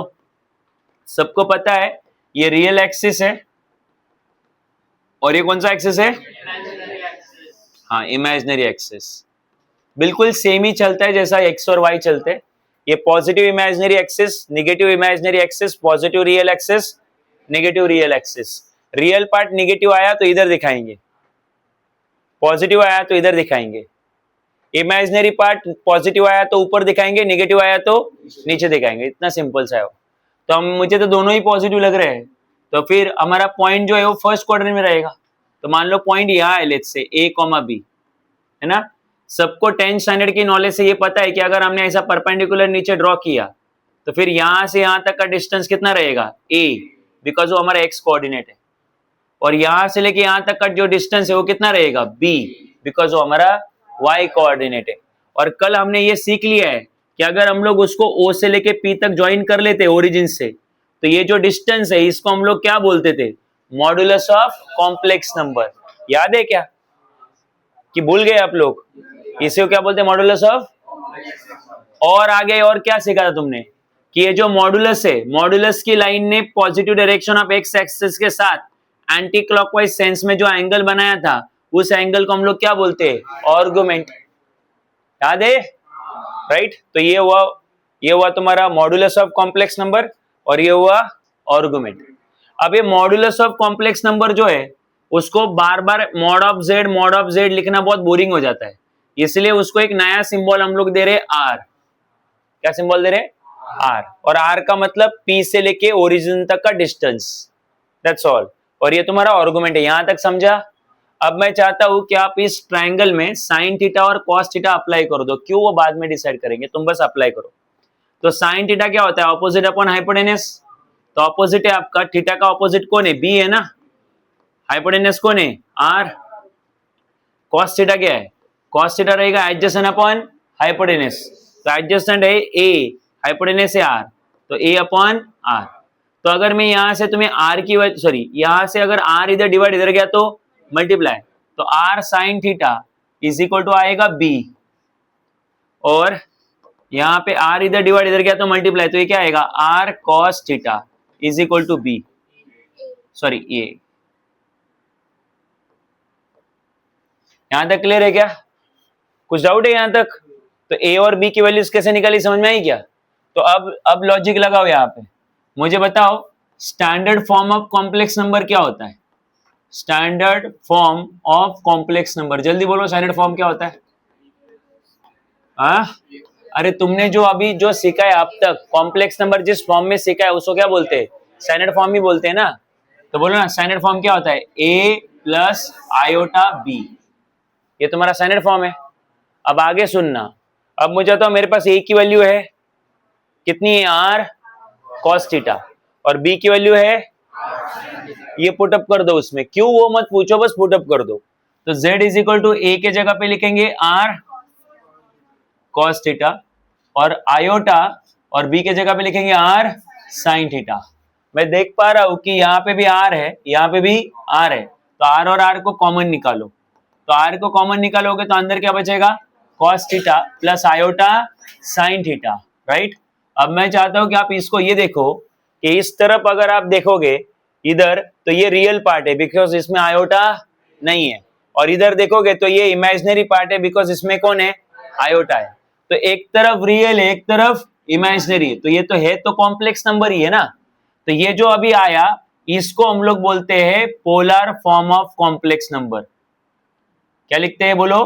Polar form of complex number. अभी ऑब्वियसली क्वेश्चन आएगा क्यों इसको पोलर फॉर्म क्यों बोलते हैं? बिकॉज हमारे पास दो टाइप के कोऑर्डिनेट होते हैं। कितने टाइप के कोऑर्डिनेट होते हैं? जो तुमने 10th में सीखे उसको बोलते हैं कार्टेशियन कोऑर्डिनेट। क्या बोलते हैं? और अब मैं तुम्हें जो बताने जा रहा हूं वो होते हैं पोलर कोऑर्डिनेट। पोलर कोऑर्डिनेट क्या होते हैं सुन लो, polar coordinates, polar coordinates of P। तो पोलर कोऑर्डिनेट्स होते हैं जैसे कार्टेशियन कोऑर्डिनेट होते हैं x और y, जैसे अभी ये इधर a और b है तो फिर नीचे परपेंडिकुलर ड्रॉ किया तो ये आया x कोऑर्डिनेट मतलब a, और ये आया y कोऑर्डिनेट मतलब b। तो x कोऑर्डिनेट और y कोऑर्डिनेट इनको बोलते हैं कार्टेशियन कोऑर्डिनेट। क्या बोलते हैं? Cartesian coordinates. जो लोगों ने ट्रिग्नोमेट्री के लेक्चर अटेंड किए उन्होंने ये पढ़ा हुआ है, कार्टेशियन कोऑर्डिनेट्स और पोलर कोऑर्डिनेट्स। r और थीटा आया था, याद करो। तो यहाँ पे भी तो देखो, इधर देखो, ये क्या r मतलब डिस्टेंस, और ये कौन है? थीटा। तो अगर कोई कोऑर्डिनेट डिस्टेंस और एंगल में है तो उसको क्या बोलते हैं? Polar coordinates. तो पोलर कोऑर्डिनेट्स ऐसे लिखे जाते हैं r comma theta, r comma. अरे ये बस नॉलेज वाला पार्ट है, तो बस वापस बोलो, कोऑर्डिनेट अगर x और y के फॉर्म में रहेंगे मतलब डिस्टेंसेस के फॉर्म में रहेंगे तो कोऑर्डिनेट्स को क्या बोलेंगे? Cartesian coordinates. और कोऑर्डिनेट्स अगर डिस्टेंस और एंगल के फॉर्म में है, पॉइंट P का डिस्टेंस, पॉइंट P का एंगल, तो उसको क्या बोलेंगे? Polar coordinates. अब इधर आ जाओ, ये जो कॉम्प्लेक्स नंबर है उसमें r है मतलब डिस्टेंस है, और थीटा है मतलब एंगल है। तो ये ऐसा कॉम्प्लेक्स नंबर है जिसमें डिस्टेंस और क्या है? एंगल है, तो इसलिए उसको क्या बोलेंगे? पोलर। बट ये कॉम्प्लेक्स नंबर है इसलिए उसको क्या बोलेंगे? Polar form of complex number. और ये जो है ये कौन सा फॉर्म है? इसमें a भी डिस्टेंस है, b भी डिस्टेंस है, दोनों डिस्टेंसेस होते हैं तो वो कौन सा फॉर्म? और अगर एक डिस्टेंस है और दूसरा एंगल है तो वो कौन सा form? Standard form, polar form. Clear है यहां तक? ओके। अच्छा एक और काम कर दो यहाँ पे, अगर ये जो ट्राइंगल है इस ट्राइंगल में अगर हमने पाइथागोरस थ्योरम लगा दिया तो हमें क्या मिलेगा बोलो? हाइपोटेन्यूज साइड का स्क्वायर है ना, साइड 1 का स्क्वायर प्लस साइड 2 का स्क्वायर मतलब a square plus b square. तो फिर r इज इक्वल टू आएगा under root of a square plus b square. ये कैसे आया समझा ना? दोनों तरफ का क्या लिया? Square root. तो दोनों स्क्वायर, दोनों तरफ का क्या लिया? बोलो वापस बोलो, ये जो ट्राइंगल है इस ट्राइंगल में क्या लगा दिया? तो हाइपोटेन्यूज साइड का square is equal to side 1 का स्क्वायर प्लस, फिर दोनों तरफ का क्या लिया? Square root. तो under root of r square is equal to under root of a square plus b square. तो स्क्वायर रूट क्या हो जाएगा? तो r इज इक्वल टू क्या आएगा? a square plus under root of a square plus b square. Right, यहां तक clear है? और मैं चाहता हूं कि इस ट्राइंगल में तुम लोग tan थीटा भी लगा दो। क्यों ये मत पूछो, 2 मिनट के लिए लगा दो। तो tan theta is equal to क्या आएगा? Opposite upon adjacent. Opposite is b, adjacent is a, तो tan theta is equal to b upon a। तो थीटा इज इक्वल टू आएगा tan इनवर्स, अगर tan को उधर भेजा तो b अपॉन a, राइट। यहाँ तक क्लियर है क्या? अब मैं तुम्हें समझाता हूं मैं तुम्हें क्या सिखा रहा था, इधर कॉन्सेंट्रेट करना। आपको एग्जाम में ना स्टैंडर्ड फॉर्म देंगे, क्या देंगे? और आपको निकालने बोलेंगे पोलर फॉर्म। तो पोलर फॉर्म तो ऐसा होता है ना, तो फिर इसमें आर और थीटा पुट करना पड़ेगा। पोलर फॉर्म में क्या पुट करना पड़ता है? और आपको देंगे स्टैंडर्ड फॉर्म, मतलब आपको क्या देंगे? ए देंगे और बी, क्योंकि स्टैंडर्ड फॉर्म से तो ए और बी ही मिलता है ना, तो ए और बी आपके पास रहेगा और आपको निकालना रहेगा आर और थीटा। तो ये देखो, आर को निकालने के लिए ये फॉर्मूला है, यहां से आर निकल जाएगा, और ये क्या निकालने के लिए फॉर्मूला है? थीटा। तो यहां से थीटा निकल जाएगा, तो आर निकल गया, थीटा निकल गया, दोनों उठा दो और दोनों उठा के यहाँ पे पुटअप कर दो, तो आपको क्या मिल जाएगा? बोलो, पोलर फॉर्म। अगर दिमाग में नहीं जा रहा तो एक क्वेश्चन करके देखते हैं, इधर आन दो। Suppose z is equal to 1 plus root 3 iota है और आपको बोला फाइंड पोलर फॉर्म। कौन सा फॉर्म फाइंड आउट करो? Polar form. तो अभी अगर पोलर फॉर्म में निकालने बोला है तो ये तो देखो ये कौन से फॉर्म में, तो इधर तो ये क्लियर कट दिख रहा है, नंबर्स है, तो ये तो a प्लस बी आयोटा जैसा ही ना, मतलब ये कौन सा फॉर्म है? तो इसको स्टैंडर्ड फॉर्म के साथ कंपेयर करो, z is equal to 1 plus root 3 iota को कंपेयर करो a प्लस बी आयोटा के साथ, तो a आएगा 1, b आएगा रूट 3। अब सबको पहले से पता है कि पोलर फॉर्म क्या है। पोलर फॉर्म होता है r cos theta iota sine theta, ये आपका पोलर फॉर्म है। बट इस पोलर फॉर्म में आपको क्या क्या पुट करना पड़ेगा? r और थीटा।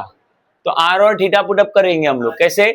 देख लो, तो अभी आपके पास r निकालने का फॉर्मूला होना चाहिए, और r निकालने का फॉर्मूला तुमको अभी अभी दिया है, देखो क्या है वो? Under root of a square plus b square. इसलिए मैं बोल रहा था पाइथागोरस थ्योरम लगा दो, राइट।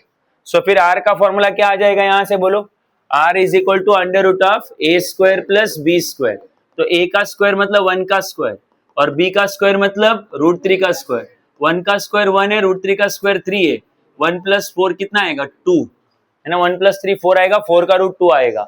r एक डिस्टेंस होता है इसलिए उसको हमेशा पॉजिटिव लेना होता है।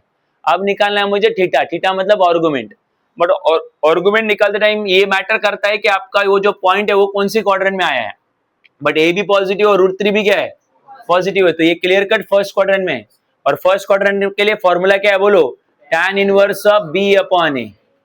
So tan inverse of b, how much is b? Root 3. How much is a? 1.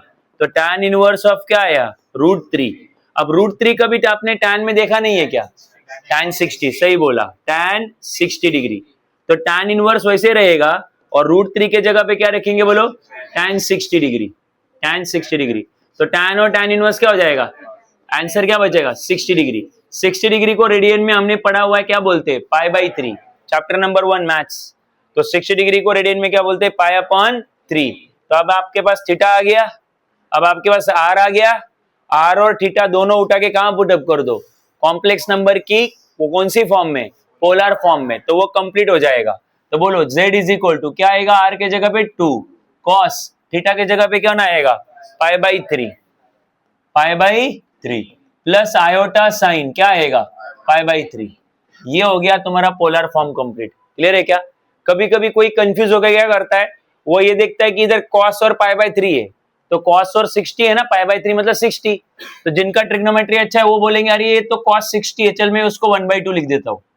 और ये आयोटा है, तो ये कौन है? साइन 60, चल मैं उसको रूट 3/2 लिख देता हूँ। अरे आया ना, तो बाहर तो 2 है कब से, तो अब सोचो जरा, तो दोनों का डिनोमिनेटर 2 है ना, तो नीचे क्या रखेंगे? 2, ऊपर आएगा 1 प्लस आयोटा रूट 3, तो 2 2 क्या हो जाएगा? और आपको वापस से ओरिजिनल कॉम्प्लेक्स नंबर मिलेगा।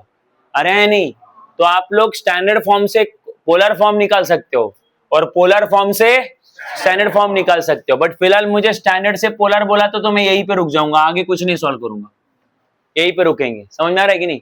सो this is how complex number can be converted from its standard form to polar form. चलो तुम लोग एक सॉल्व करके देखो।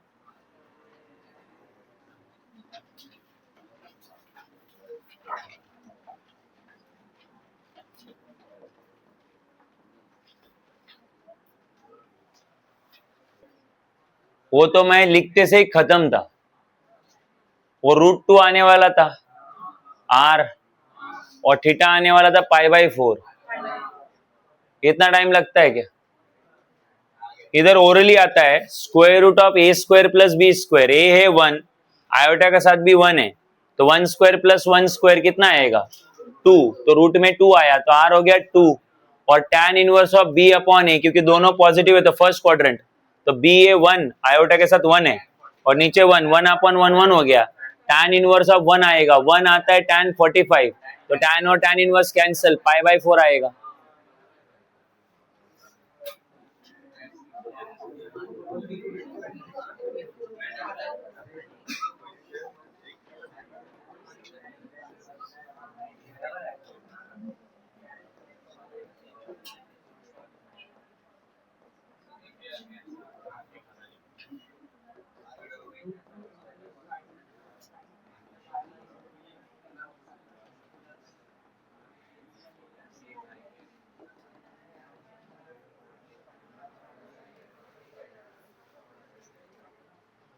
ऐसा आया तुम्हारा r और थीटा, और फिर पुटअप कर देना। मेरे पास जगह नहीं इधर लिखने के लिए, इधर इसलिए इधर लिख रहा हूँ। r इज इक्वल टू बाहर, sorry z is equal to बाहर आएगा r मतलब √2 cos थीटा, थीटा मतलब π/4।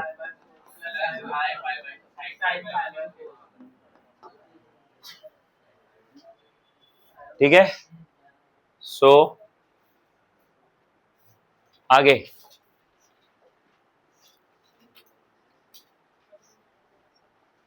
और क्या चाहिए? अच्छा, यूलर्स फॉर्म।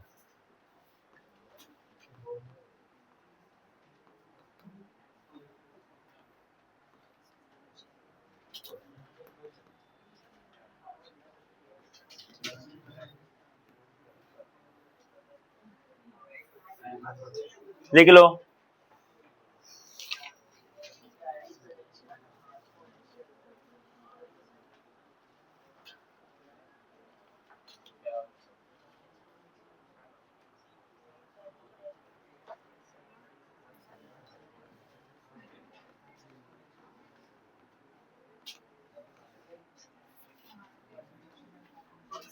इसी को आप लोग एक्सपोनेंशियल फॉर्म भी बोलते हो, that is z is equal to r plus e iota theta.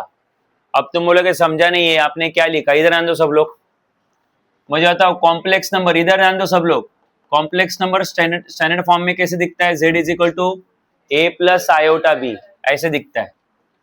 फिर हमने कॉम्प्लेक्स नंबर का अगर पोलर फॉर्म निकाला तो वो ऐसा दिखता है, cos theta plus iota sine theta, है ना? अब ये उसका कौन सा फॉर्म है बोलो? Polar form. ठीक है, अब पोलर फॉर्म के बाद आता है कौन सा फॉर्म? एक्सपोनेंशियल या यूलर, दोनों नाम सेम है। आप अगर ये एनसीईआरटी में देखोगे तो यूलर्स फॉर्म ऐसा नाम है, स्टेट बोर्ड में एक्सपोनेंशियल फॉर्म ऐसा लिखा हुआ। ठीक है, एक्सपोनेंशियल फॉर्म। ठीक है, तो एक्सपोनेंशियल फॉर्म क्या होता है? ये z वैसे रखो, ये r वैसे रखो। एक चैप्टर है आपके पास बाइनोमियल इंडक्शन करके, उस चैप्टर में आप लोग सीखोगे, वो चैप्टर नंबर 4 है। उस चैप्टर में आप सीखोगे कि cos theta plus iota sine theta, ये जो है ना, इसको हम लोग लिख सकते हैं e का पावर आयोटा थीटा। ये जो cos theta plus iota sine theta है, चैप्टर नंबर 4 में जाके सीखने वाले हो कि वो कितना होता है, e का पावर आयोटा थीटा। तो अभी ये आपको डायरेक्टली लर्न करना है कि इसके जगह पे लिख सकते हैं e का पावर आयोटा थीटा। और ये नहीं, मैं नहीं बोल रहा हूँ डायरेक्टली लर्न करना है, तुम टेक्स्ट बुक खोल के भी देखो, ये चैप्टर नंबर 4 में आता है, कैसे आया वो वहां पे सीखेंगे। बट e का मतलब एक नंबर होता है, e का मतलब एक अप्रोक्सीमेटली होता है 2.67 के आसपास, इसके आसपास। ठीक है, ये e की वैल्यू है। आयोटा जो है वो इमेजिनरी नंबर है, और थीटा तो तुम्हें पता है ये आर्गुमेंट है करके। ठीक है, तो आप लोग cos theta plus iota sine theta को क्या लिख सकते हो? e का पावर आयोटा थीटा, ऐसा लिख सकते हो, और वो r एज इट इज रहेगा। तो तुम बोलोगे फिर हम लोग इसके ऊपर क्वेश्चन कैसे सॉल्व करेंगे? कितना सिंपल क्वेश्चन है ये, देखो ये जो क्वेश्चन है, इसी क्वेश्चन में मैं 2 क्वेश्चन करवा देता हूँ। पहले क्वेश्चन में फाइंड पोलर फॉर्म, और उसके बाद लिख रहा हूँ exponential form. Find polar form और एक्सपोनेंशियल फॉर्म। आपने पोलर फॉर्म तो ऑलरेडी निकाला था इधर पहले वाले क्वेश्चन में। ये जो है वो आपका कौन सा फॉर्म है यहाँ पे? ये जो है वो आपका कौन सा फॉर्म है बोलो? Polar form. अब यही से लेके आते हैं एक्सपोनेंशियल फॉर्म। तो exponential form is z is equal to, पहले बोलो मत कुछ भी, इधर आन दो, पहले ऐसे लिखो r e आयोटा थीटा, पहला फॉर्मूला एज इट इज रखने का। और अब r की वैल्यू पुटअप करो और थीटा की वैल्यू पुटअप करो, राइट? तो r की वैल्यू कितनी आई हुई है आपने निकाली हुई है, कितनी है 2, और थीटा की वैल्यू कितनी है π/3। बस वो लिख दो इधर 2 e आयोटा π/3, हो गया कंप्लीट। तो ये हो गया आपका पोलर फॉर्म और ये हो गया आपका एक्सपोनेंशियल फॉर्म। तो अगर पोलर फॉर्म निकाला है तो एक्सपोनेंशियल फॉर्म निकालने के लिए मेहनत ही नहीं लगता, बस वो फॉर्मूला याद होना चाहिए कि तुम्हारा एक्सपोनेंशियल फॉर्म किस तरीके से, बोलो r e iota theta. r तो यही से, थीटा भी यही से, r है 2, थीटा है π/3। अरे या नहीं? तो इस तरीके से आपने एक ही क्वेश्चन में क्या क्या निकाल लिया बोलो? पोलर फॉर्म और एक्सपोनेंशियल फॉर्म, पोलर एंड। कुछ डाउट है यहाँ पे? ओके। अब अगले लेक्चर में हमें खाली क्वेश्चन ही सॉल्व करने हैं, या इस लेक्चर में भी जो टाइम बचता है उसमें भी हम लोग क्वेश्चन ही सॉल्व करने वाले। बट उसके पहले मैं तुम्हें एक बात बताता हूं, मैं कल भी मैं तुम्हें बता रहा था, दो चीजें मुझे तुम्हें क्लियर करनी है। एक है आर्गुमेंट, ठीक है, और दूसरा है प्रिंसिपल आर्गुमेंट।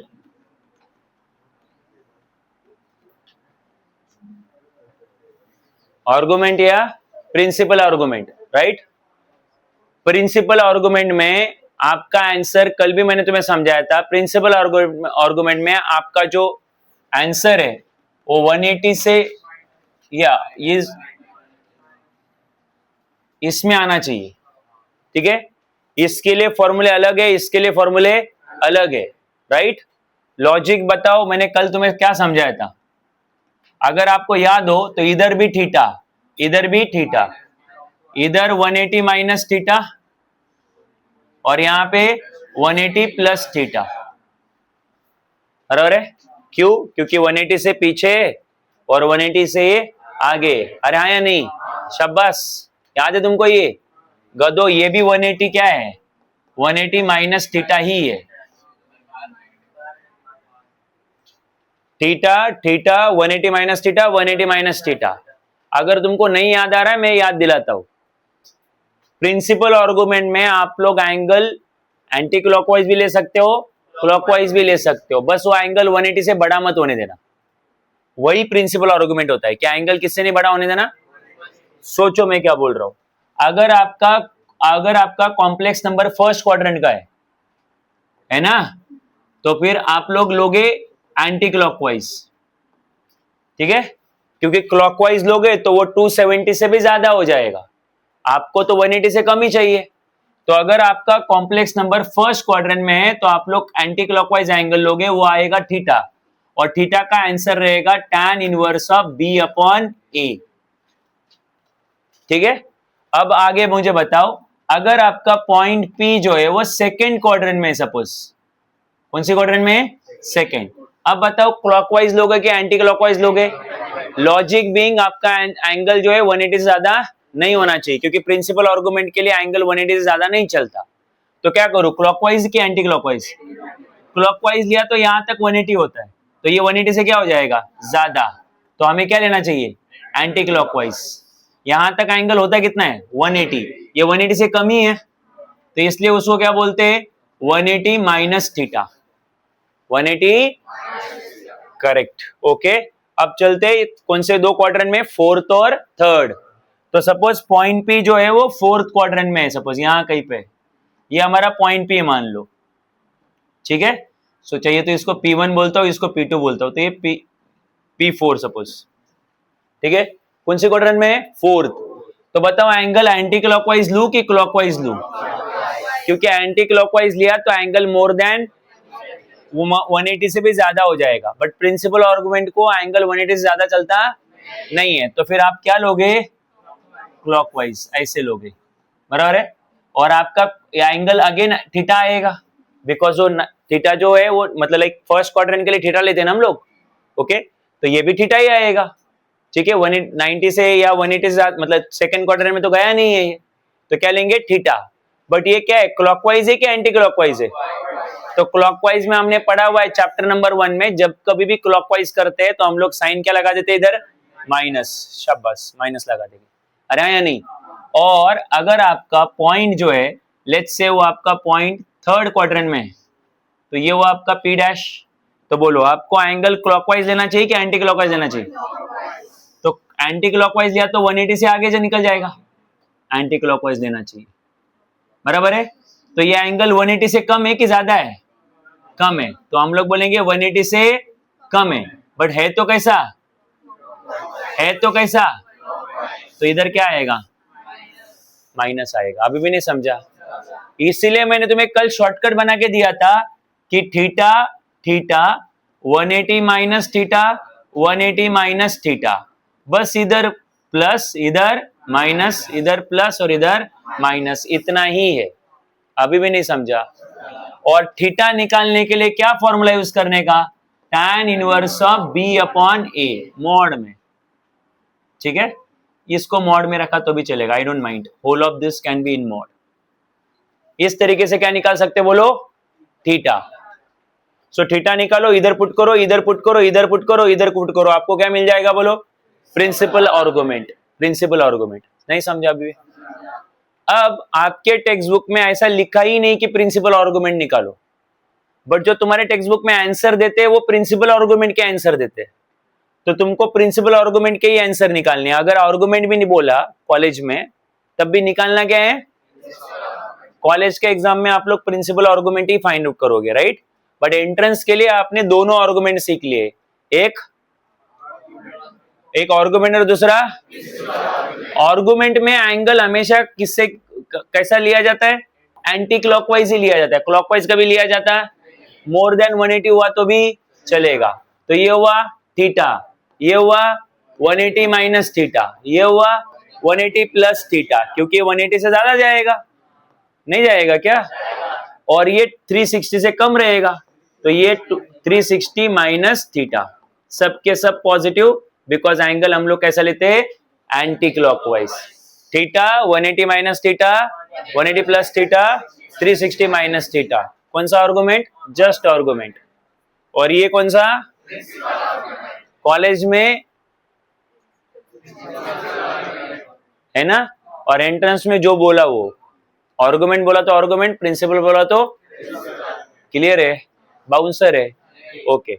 सो एक दो क्वेश्चन करते फिर रुकेंगे हम लोग यहाँ पे।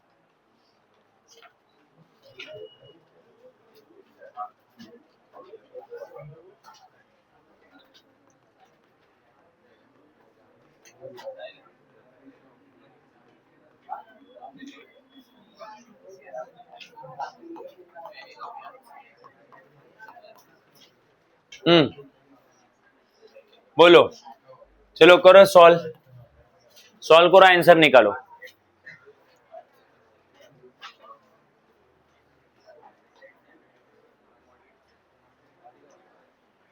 क्या चाहिए, मॉडुलस और एम्पलीट्यूड। एम्पलीट्यूड मतलब आर्गुमेंट, पूछना मत कौन सा आर्गुमेंट। आर्गुमेंट बोला तो कॉलेज वाले एग्जाम के लिए कौन सा लेंगे, प्रिंसिपल ही लेंगे, उसमें कोई डिबेट नहीं। बोलो आंसर बोलो।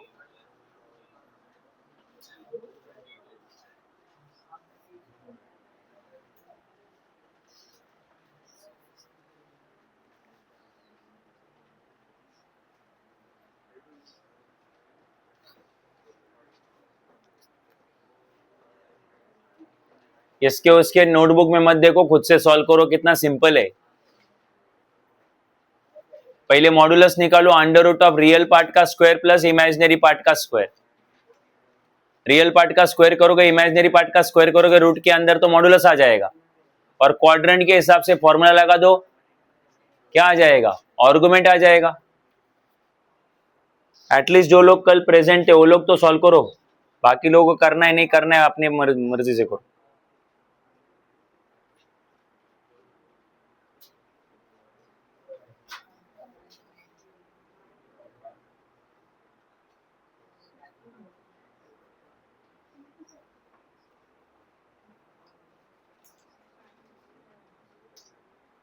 हो गया आंसर? कितने लोगों का हुआ? Okay nice. जिनका नहीं हुआ वो लोग इधर आन दो भाई। बोलो, इसको कंपेयर करेंगे z is equal to a plus iota b से, तो ये आएगा -4, बी भी आएगा -4। दोनों नेगेटिव है मतलब फोर्थ क्वाड्रेंट, दोनों नेगेटिव मतलब याद रखना ये चीज, सॉरी थर्ड क्वाड्रेंट। तो पहले मॉडुलस निकालो, अरे आया नहीं? तो मॉडुलस क्या होता है? ए स्क्वायर प्लस बी स्क्वायर। तो ए का स्क्वायर मतलब -4 का स्क्वायर, और बी का स्क्वायर मतलब -4 का स्क्वायर। 16 + 16 आएगा तो 32 आएगा, अरे है नहीं? और 32 को हम लोग लिख सकते हैं 16 × 2। 16 का रूट निकलता है विच इज 4, 4√2 आया। ऐसा आपका आया? कितने लोग आया? ओके। अब थर्ड क्वाड्रेंट है ना, तो Z lies in third quadrant. आपका जो कॉम्प्लेक्स नंबर है वो कौन से क्वाड्रेंट में आता है? थर्ड क्वाड्रेंट में। थर्ड क्वाड्रेंट का फॉर्मूला अगर आपको याद है, theta 180 minus theta 180 minus theta, but minus और माइनस है कि नहीं? ओके, ब्रैकेट में ऐसा। तो फिर आर्गुमेंट जो है, आर्गुमेंट आपका आता है -180 माइनस थीटा। अरे समझा कि नहीं समझा? ओके। और चाहिए तो आप एक और काम कर दो, माइनस साइन अंदर जाने दो। तो माइनस साइन अंदर जाने दिया तो क्या होगा? -180 और माइनस माइनस प्लस थीटा। और आप ऐसा भी कर सकते हो, थीटा को पहले लिखा, पॉजिटिव को पहले लिखा, 180 की डिग्री को बाद में लिखा, बराबर है? और भी आगे कर सकते हो, -180 डिग्री को क्या लिख सकते हो? पाई। नहीं लिख सकते? बाउंसर है? ओके। अब निकालो tan इनवर्स थीटा, निकालो tan inverse of b upon a, tan inverse of b upon a, बराबर है? तो क्या आएगा? tan inverse of b upon a, ठीक है? अच्छा, अगर इतना सब नहीं भी याद रखता ना तो कोई दिक्कत नहीं, मैं आखिर में भी एडजस्ट कर सकता हूं। तो इतना कंफ्यूजन मत करो, खाली फॉर्मूला याद रखो, ठीक है? यहां तक तो बोलो tan inverse of b, how much is b? -4. How much is a? So -4 upon -4. So minus minus cancel. Tan inverse of 4 upon 4. 4 पर भी जाएगा वैसे तो 1 हो जाएगा। तो ये पता है 1 की जगह पे लिख सकते हैं 45 डिग्री। 45 डिग्री, 45 डिग्री को रेडियन में π/4 बोलते हैं। tan नहीं, tan और tan इनवर्स।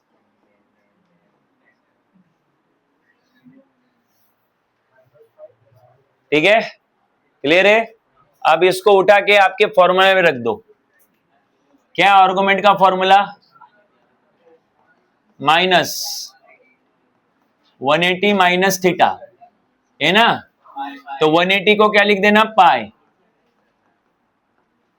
180 को क्या लिख देना? पाई। अरे 180 पाई होता है ना भाई रेडियन में, 180 डिग्री में होता है, और 180 को डिग्री में क्या बोलते हैं? पाई। नहीं समझा? ओके, अभी आपके पास थीटा की वैल्यू आई है। तुम बोलोगे अगर हमने रेडियन में डिग्री में रखा तो चलेगा क्या? तो आपका जो फाइनल आंसर है वो रेडियन में होना चाहिए, ठीक है? क्योंकि हमारा एंगल का जो यूनिट है, एसआई यूनिट रेडियन है कि डिग्री है, तो फाइनल आंसर उनको रेडियन में चाहिए, इसलिए आप लोग उसको रेडियन में लिखा करो। तो बोलो π/4 है, उठा के रख दो π/4 को यहाँ पे, तो पाई माइनस π/4, थीटा के जगह पे क्या रख दिया? π/4। अब निकालो एलसीएम, इसके नीचे कुछ नहीं तो 1, तो 4 × पाई 4 पाई, 1 × पाई पाई, 1 × 4 4, तो 4 पाई में से पाई गया कितना? पाई 3 पाई, और नीचे कितना? 4, बाहर क्या? माइनस, आंसर आया -3 π/4। कितने लोगों का आंसर मैच हुआ? बाकी लोगों का क्या मैच नहीं हुआ? हाँ, डिग्री में, तो डिग्री में आया होगा 135 डिग्री, -135 डिग्री है। तो जो -135 डिग्री आया, अब उसको रेडियन में कन्वर्ट करो। 135 डिग्री आया होगा माइनस, तो माइनस वैसे रखो, 135 डिग्री को मल्टीप्लाई करो पाई अपॉन 180 से, तो ये आंसर जो निकल के आएगा वो 45 3 सा 135 और 45 4 सा 180, तो आंसर आएगा 3 पाई बाई 4 जो हमें चाहिए फाइनल में। तो अगर आपका आंसर -135 डिग्री आया होगा तब भी चल जाएगा, कोई दिक्कत नहीं, बस उसको रेडियन में कन्वर्ट करना मत भूलना, राइट। फाइनल आंसर रेडियन में ही होना चाहिए। अब कितने लोगों का मैच हुआ, डिग्री और रेडियन दोनों मिला के? जिनका मैच नहीं हुआ उनको क्या, कहाँ पे गड़बड़ लगी, मतलब लाइक फॉर्मूला में प्रॉब्लम हुआ, कहाँ पे हुआ? तुम्हें नहीं समझा है क्या? तुम्हें ये फॉर्मूला में क्लियर है कि नहीं है? ये जो शॉर्टकट वाले फॉर्मूले क्लियर है कि नहीं है? हाँ, थीटा थीटा 180 माइनस थीटा और 180 माइनस थीटा, बट बाहर क्या माइनस, बस थीटा निकाल के इधर पुटअप कर देना है कि नहीं, और वो आपका फाइनल आंसर होगा। अरे आया ना? और थीटा निकालने के लिए कौन सा फॉर्मूला यूज करने का क्लियर है ना? ओके ठीक है।